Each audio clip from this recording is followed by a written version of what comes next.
बहुत समय पहले की बात है। सीतापुर गांव में नंदू नाम का एक किसान अपने परिवार के साथ रहा करता था।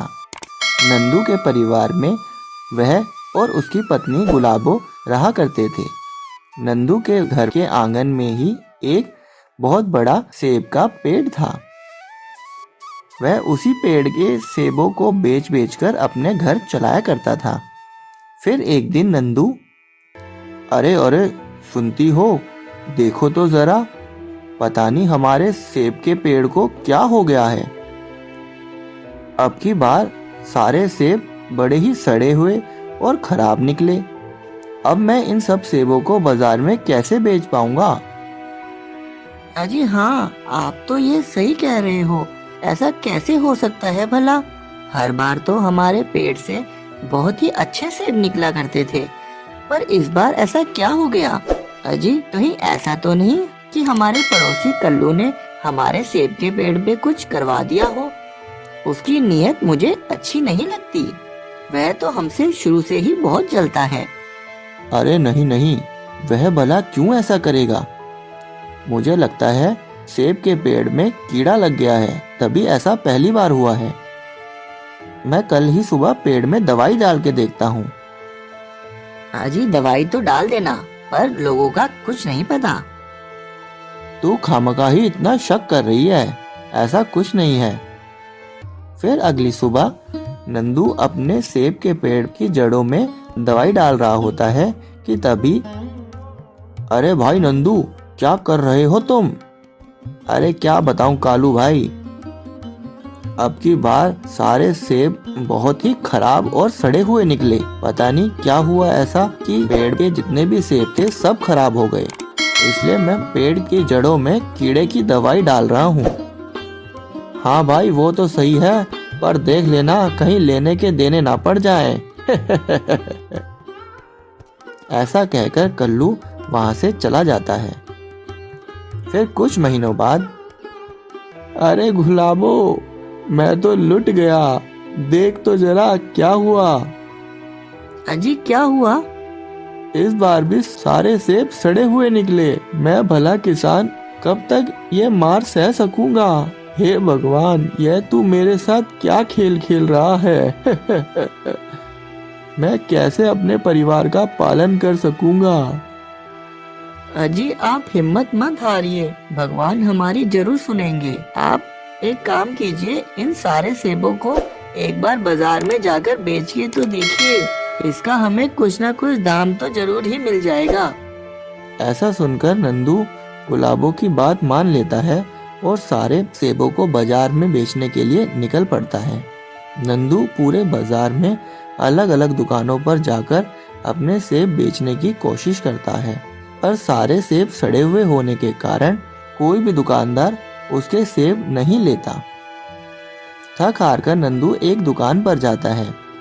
सेठ जी, मेरे पास ये सब सेब हैं, क्या आप इन सेबों को खरीदोगे? हाँ, पर तेरे सेब तो सारे सड़े हुए और खराब हैं, भला इन सब सेबों का मैं क्या करूँगा? मना मत कीजिए सेठ जी, मैं इन सारे सेबों को बहुत ही सस्ते दामों में आपको बेच दूंगा। हा हा हा, अरे सस्ते दामों पर क्या, मैं तो इसका 1 रुपया ना दूं। ना जाने कहाँ कहाँ से आ जाते हैं, भला इतने खराब सेब रखकर मुझे अपना नुकसान कराना है क्या? यह सुनकर नंदू वहां से चल पड़ता है। फिर रास्ते में नंदू एक जगह जाकर रुक जाता है। हे भगवान, अब मैं क्या करूं? मेरे सेब तो पूरे बाजार में कहीं नहीं बिके। ऐसे कैसे मैं अपने परिवार का पालन कर सकूंगा? जो भी धन मेरे पास था वह तो मैं पहले ही सब खर्च कर चुका हूँ। अब आप ही बताओ मैं क्या करूं भगवान? तभी एक बाबा जी उसी रास्ते से गुजर रहे होते हैं। वह नंदू को देखकर उसके पास आकर बोलते हैं, भिक्षाम देहि पुत्र, साधु को कुछ भिक्षा दो पुत्र, भगवान तुम्हारा कल्याण करेंगे। प्रणाम बाबा जी, यह साधु तेरे पास आया है। बच्चा, इस भूखे को कुछ खिला, कुछ भिक्षा में दे बच्चा। बाबा जी, मेरे पास तो ये सड़े हुए सेब के सिवा और कुछ नहीं है आपको देने के लिए। कोई बात नहीं बेटा, दान में दी गई कोई भी भिक्षा खराब और बेकार नहीं होती। बाबा जी, मेरे पास तो यही सेब हैं, आप इन्हें स्वीकार कर लीजिए। जैसे ही नंदू बाबा जी को सेब देता है, वह खराब सेब एकदम से अच्छे सेब में बदल जाते हैं। यह देखकर नंदू हैरान हो जाता है। फिर बाबा जी वह सेब खाते हैं और नंदू से परेशान होने का कारण पूछते हैं। क्या हुआ बेटा, तुम क्यों इस रास्ते में इतना परेशान और उदास बैठे हो? क्या करूं बाबा जी, मेरे सेब का कारोबार बहुत ही अच्छा चल रहा था। फिर अचानक से पता नहीं ऐसा क्या हुआ, मेरे सारे सेब खराब निकलने लगे। मैंने बहुत ही उपाय किया पर कुछ भी सही नहीं हो पाया। बाबा जी, आप ही बताइए कि अब मैं क्या करूं? आप कुछ ऐसा चमत्कार कर दीजिए जिससे मेरी जिंदगी ही बदल जाए। फिर बाबा जी आंख बंद करके अंतर ध्यान हो जाते हैं और थोड़ी देर बाद बोलते हैं, यह लो बेटा, यह चमत्कारी विभूति। तुमने मुझ भूखे को यह सेब खिलाए हैं, तुम्हारा भला हो। जा, यह चमत्कारी विभूति अपने सेब के पेड़ में डाल देना और फिर कमाल देखना। ऐसा कहकर साधु वहां से चले जाते हैं और नंदू वापस अपने घर आ जाता है। घर आकर वह दिन में जो कुछ भी हुआ अपनी पत्नी गुलाबो को सब बताता है। बाबा जी वाली बात सुनकर नंदू की पत्नी बहुत ही ज्यादा खुश हो जाती है। अजी, यह तो बहुत बढ़िया हुआ। आप एक काम कीजिए, जल्दी से जाकर विभूति को अभी अपने सेब के पेड़ में डाल दीजिए। अरे रुक रुक, इतना भी क्या जल्दी है? मैं कल सुबह सबसे पहले जाकर अपने पेड़ में यह जादू विभूति डाल दूंगा। फिर अगले दिन नंदू सुबह होते ही सबसे पहले जाकर अपने सेब के पेड़ में वह जादुई विभूति डाल देता है। फिर अगली सुबह नंदू सेब के पेड़ की तरफ जैसे ही जाता है तो वहाँ का नज़ारा देखकर चौंक जाता है। अरे गुलाबो, तू जल्दी आ यहाँ। अरे अरे गुलाबो, जल्दी आ। हाजी, क्या हुआ? क्या हुआ? क्यों चिल्ला रहे हो? अरे क्या हुआ आपको? हाँ? पूरे आंगन में सेब ही सेब फैले हुए होते हैं। फिर तभी एक सेब पेड़ से नीचे गिरता है और जमीन पर गिरते ही एक सेब के दो सेब हो जाते हैं। यह देखकर नंदू और उसकी पत्नी चौंक जाते हैं। अरे ये क्या? यह तो जादुई सेब है। एक सेब से दो सेब बन गए। ऐसा कमाल तो हमने अपनी जिंदगी में कभी नहीं देखा। यह तो कमाल ही हो गया। फिर नंदू फटाफट सभी सेबों को इकट्ठा करता है और बाजार में जाकर बेचने के लिए तैयार हो जाता है। अब नंदू और नंदू की पत्नी गुलाबो बहुत ही खुश थे और खुशी खुशी रहने लगते हैं।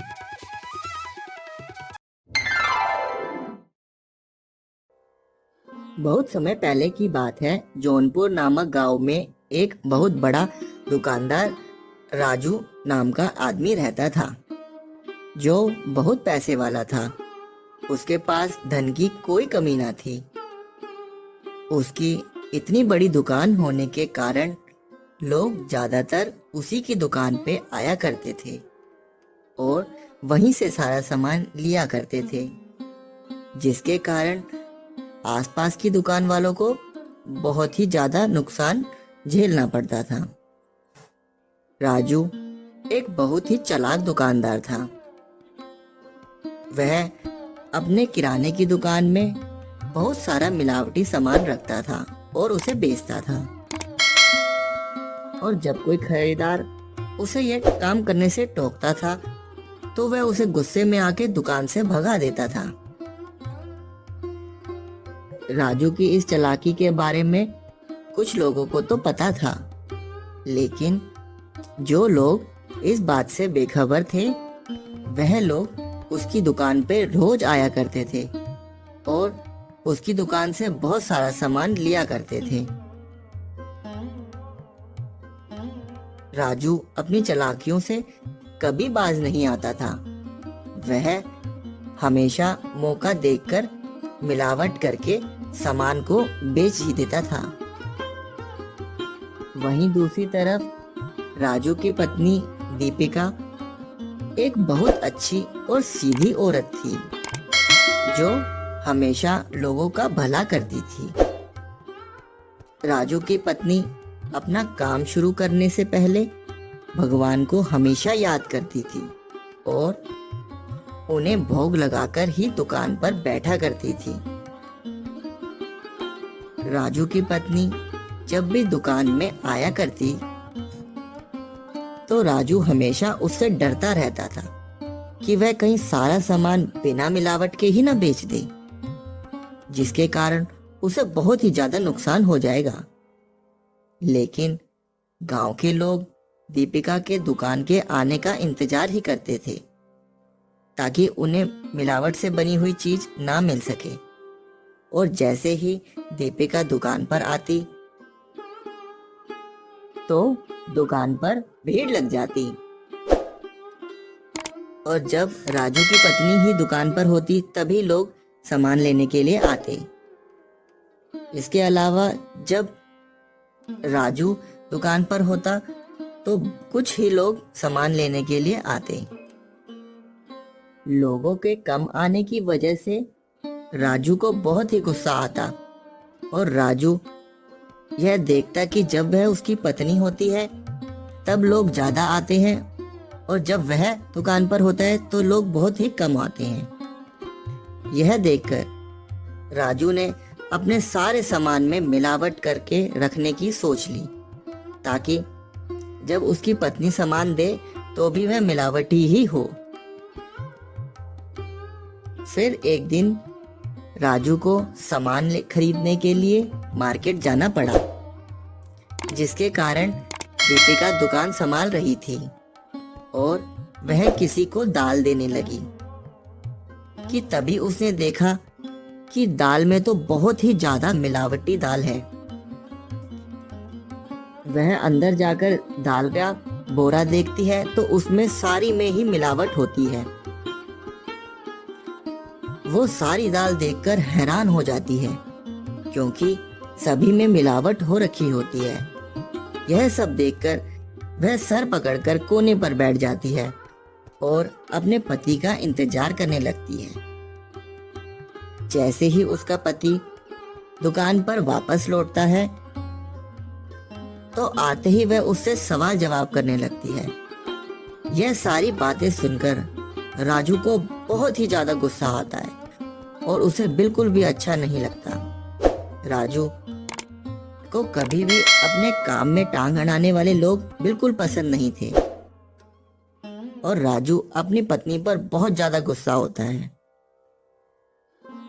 राजू कई बार अपनी पत्नी को प्यार से समझाने की कोशिश करता है कि मिलावटी का सामान बेचकर ही अधिक मुनाफा कमाया जा सकता है, लेकिन दीपिका हमेशा ही लोगों को अच्छा सामान देने की कोशिश करती है, जिसके कारण राजू एक दिन परेशान होकर उसे मायके भेज देता है और अपना काम खूब मिलावट के साथ चला रहा होता है।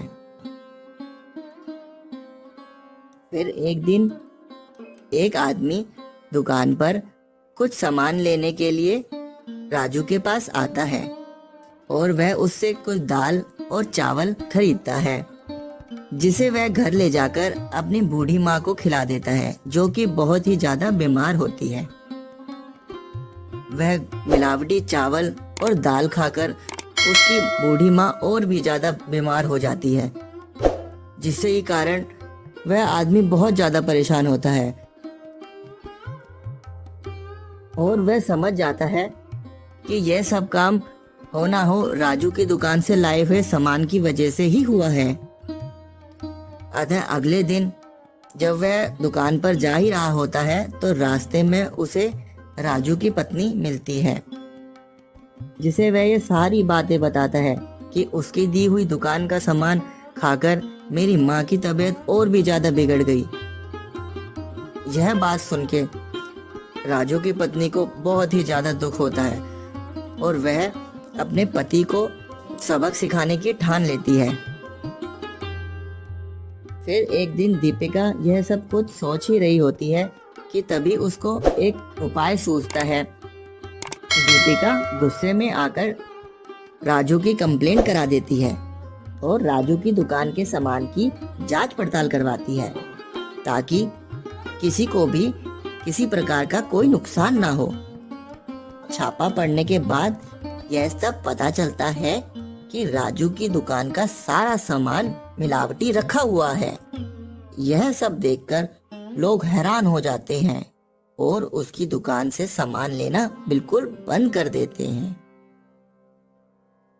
इस घटना के बाद राजू की दुकान पर बहुत ही कम लोग सामान लेने आया करते थे और दीपिका यह सब देख के बहुत ही ज्यादा खुश होती है क्योंकि वह लोगों की जान को बचाना चाहती थी।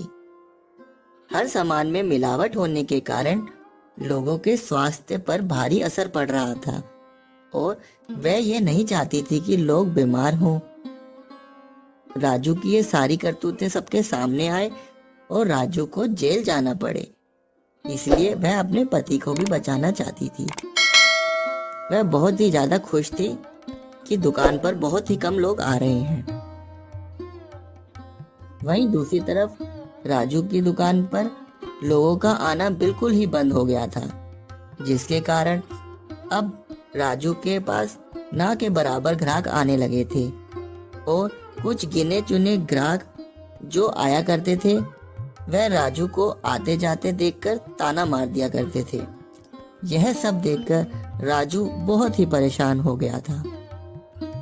उसकी दुकान अब बिल्कुल ना के बराबर चल रही थी, जिसके चलते राजू को एहसास होता है कि उसने लोगों के साथ बहुत ही ज्यादा बुरा किया तथा लालच में आके लोगों के स्वास्थ्य से खिलवाड़ किया। और इसी पछतावे के साथ राजू गांव की पंचायत में जाता है और गांव के लोगों को इकट्ठा करके सबसे माफी मांगता है और यह वादा करता है कि वह आगे से हमेशा अपनी दुकान पर अच्छा सामान ही बेचेगा। राजू को लोगों से माफी मांगता देखकर दीपिका को यह एहसास होता है कि चाहे उसके कड़वे निर्णय से ही सब ठीक हुआ हो, लेकिन यह निर्णय बिल्कुल ही ठीक था। दीपिका ने अपने पति को इस तरह सही राह दिखाई, जिसके बाद राजू दीपिका से भी माफी मांगता है और जिंदगी में हमेशा लोगों के लिए अच्छा करने का वादा करता है। और यह सब देखकर गांव के लोग राजू को माफ कर देते हैं। कुछ दिन बाद ही राजू की दुकान फिर से खुल जाती है और अब वे दोनों पति पत्नी बहुत ही अच्छा और उत्तम क्वालिटी का सामान लोगों को देते हैं, जिससे ही कारण उनकी दुकान बहुत ही ज्यादा अच्छी चल जाती है। तो गाइज आपको ये वीडियो कैसी लगी आप मुझे कमेंट करके जरूर बताएं और साथ ही साथ अगर वीडियो यहाँ तक देखी है तो भाई लाइक शेयर एंड कमेंट जरूर करके जाना। एक लाइक तो जरूर बनता है। भाई साथ इस चैनल को भी सब्सक्राइब करके बेल बटन जरूर दबाना। तो भाई और अगर आपके दिमाग में भी कोई ऐसी स्टोरी है जो आप मेरे साथ शेयर करना चाहते हो तो भाई कमेंट बॉक्स में जरूर बताएं मुझे। और अगर एनिमेशन से रिलेटेड कुछ ऐसी चीज पूछना चाहते हैं जो आपके दिमाग में है तो वो भी आप कमेंट बॉक्स में मुझसे पूछ सकते हैं।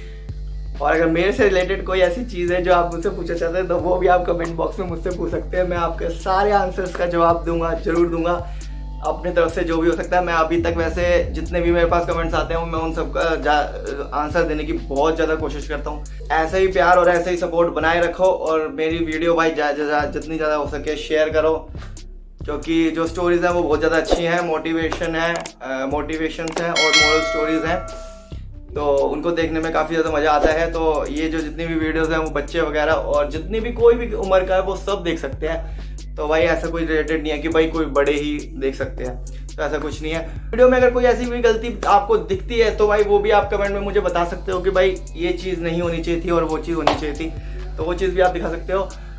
और अगर भाई ज़्यादा से ज़्यादा लाइक शेयर करो। अगर यहाँ तक वीडियो देखे तो भाई वीडियो को लाइक जरूर करके जाया करो। तो मैं मिलता हूँ आपको अगली नेक्स्ट वीडियो में, तब तक के लिए टेक केयर।